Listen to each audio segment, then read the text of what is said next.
तुहरा मुँहे हमारा लाग गइल बा, चुम्मा तुहरा मुँहे हमारा लाग गइल बा।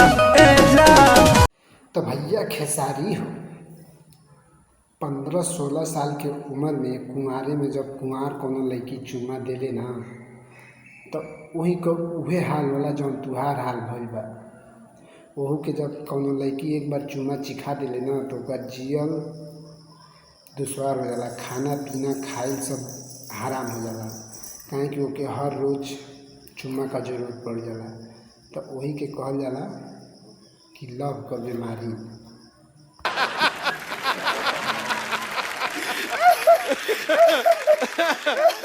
सच कह रहे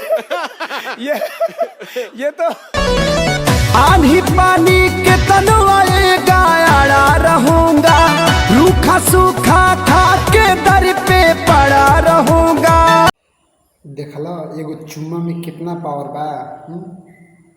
हम दूसरे से का पूछी, तू खुद को आता रहा कि आंधी पानी आवे चाहे कुछ आवे तुहरे लगे हम खड़ा रह, तुहरे खातिर हम कहीं जहाँ बुलाओ तहाँ पड़ल रह, तू जहाँ रह वहाँ हम रह। तो यही के कहल जाला लव का रोग। और जेके रोग हो गई वो या तो बन जाए या नहीं तो बर्बाद हो जाए। तुहरे साथे का होखे वाला बा हम ये जानना चाहता नहीं। अरे हंसो मत भाई। चौकीदार बना लो दिल का हरदम खड़ा रहूंगा, चौकीदार बना लो दिल का हरदम खड़ा रहूंगा।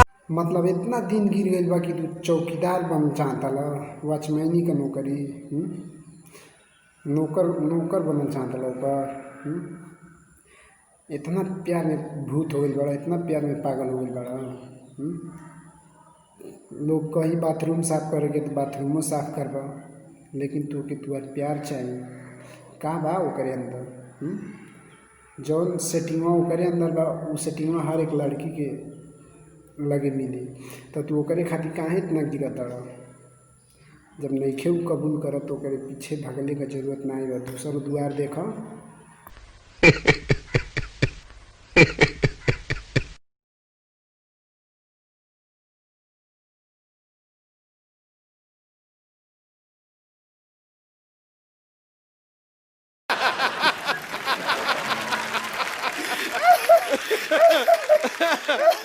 सच कह रहे ये तो ये बादल जो स्टेप चल रहा है ना डांस का, इस स्टेप का अगर नाम पता है तो ज़रा बता। तो बस हम यही डांस और कहीं ना भोजपुरी का सेक्सी डांस, बाकी हम कुछ नहीं। भोजपुरी का सेक्सी गाना का सेक्सी डांस ये है। और आगे भी देख ला स्टेप कितना खतरनाक स्टेप बाटे। इहे जौन डांसवा ना छौड़ी के कछिया हटा के मारत दन दन, इ तब बिना हटौले मारता। डांस तो ऐसे कर देना से जैसे बुझाता कि इनके भारत रत्न मिले वाला बा वो पोजीशन पर। और ये डांस के देख के पक्का एकदम ईमान डोल जाता है। छुआ ना जो बहिया उता खतरा के हो। अच्छा छुआ ना जो बहिया उता खतरा के हो। खतरा का हो कि ना हो ये बतौले का जरूरत नहीं बा, काहे कि जब आदमी प्यार करेला तो लात जूता और मुंह पे करिखा भी पोताला तो उसे आदमी पीछे नहीं हटेला। बाकी ओकर तू ख्वाहिश पूरा करो, ओकर जो तमन्ना बा पूरा करके दो ओके दिल के ठेस न पहुँचाओ।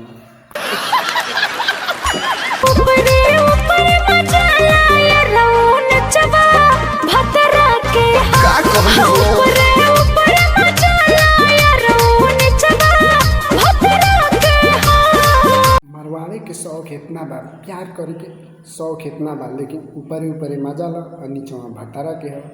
या तो भतरे से लिएवा और नहीं तो यारवे से लिएवा। दू जगह गण फटफट लगा के दू आदमी के मुँह होने से कोनो फायदा नहीं बा।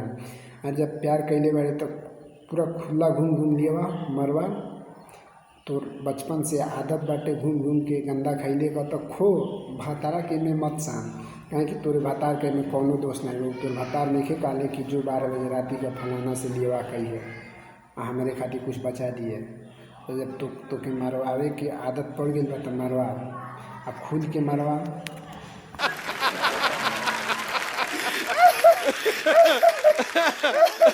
सच कह रहे ये तहरा से प्यार करके ठोकी कपार सुनो ना मरद से मिले खातिर बथता डार तहरा से प्यार करके ठोकी कपार मरद से मिले खातिर बथता डार तोहरा से प्यार करके ठोकी कपार।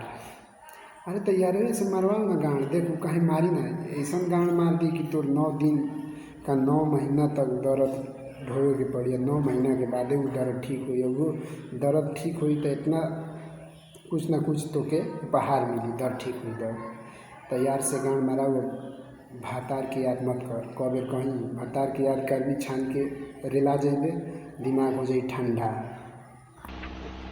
अरे हंसो मत भाई।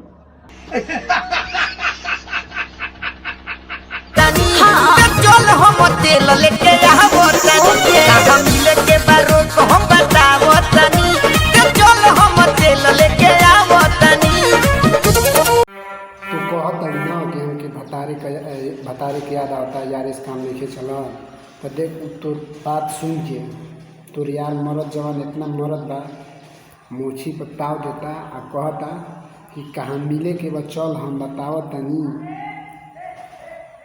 हम तो चल वहाँ तेल लेके आवता तेल लेके आवता जापानी आ जापानी तेल मशीने में तोरे पोत के ऐसा मारी ना कि दांत लग जाए आ ओकर बाद फिर ठंडा पानी पिया के तो के होश में लाई या होश में ला के फिर मारी की चौनिया के गिर जेबे आ तोरा आँख लटक जाए आँख लटका घरे अभी तब तो के समझ में आई कि मर्दे में ताकत बा कि यार में ताकत बा।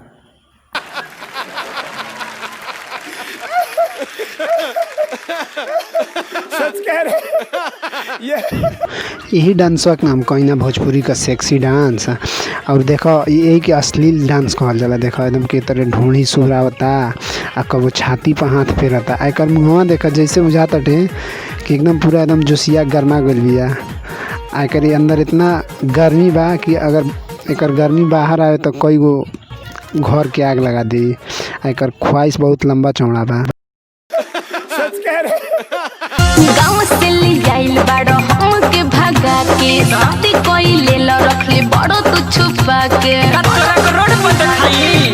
अरे बुर्बक के नहीं चपाट पहला गलती तब तो यही कैले बड़े कि ओके भागा के शादी कैले बड़े और तो के मालूम बा कि नहीं हम बता देते नहीं कि सुअर जब बचपन से घूम घूम के गंदा खैले रही ना तो ओके बांध के कितनो अच्छा चीज़ खिया देवे ओके पसंद नहीं पड़ी तो बचपन से घूम घूम के खैले बिया तो कि एगो कोठरी में बंद कर देवे तो ओके रहल पसंद नहीं करी और कबो तो बात नहीं मानी ओके घुमा के खियाओ 10 आदमी से मिलवाओ पक्का खुश रही। 10 आदमी के जब जांगे तरे जाई तो खुशी के रही जिंदगी का हर खुशी के मिली आ एक जगह रख के दीवार के अंदर ओके ईंटा गिनी तो ओके समझ में नहीं आई ठीक बा तो ओके ले चल कोठा पर धंधा कराओ नहीं तो पक्का तोरे हाथ में लगी ना निकल जाई।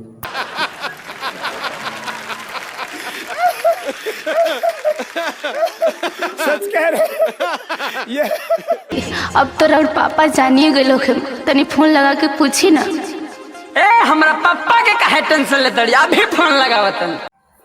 पापा इनका जानियो गई बना और मुआड़ा में सरसों का तेल हल्दी लगा के रखले बना इंतजार करते ना कि कब यहाँ बेटा के पीछा उलाट के गाड़िया में डाल दिया मुआड़ा जालो बहुत अच्छा काम कर गई वाला लोग ना तो के गोल्ड मेडल दे के सम्मानित करके ऊपर घरवा में घुसावल जाए पहुँचा घरवा तब तुआर पता चल जाता।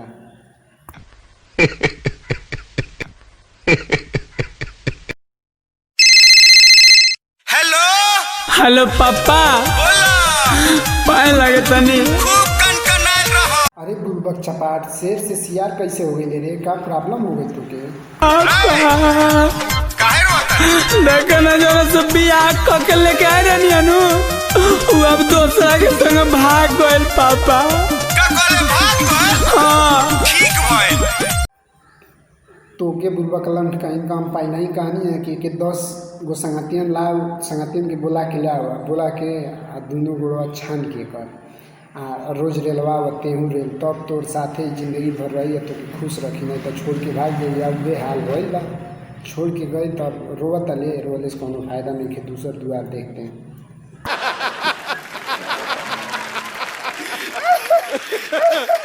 सच कह रहे ये तनी अब दोसर बियाह करा दो।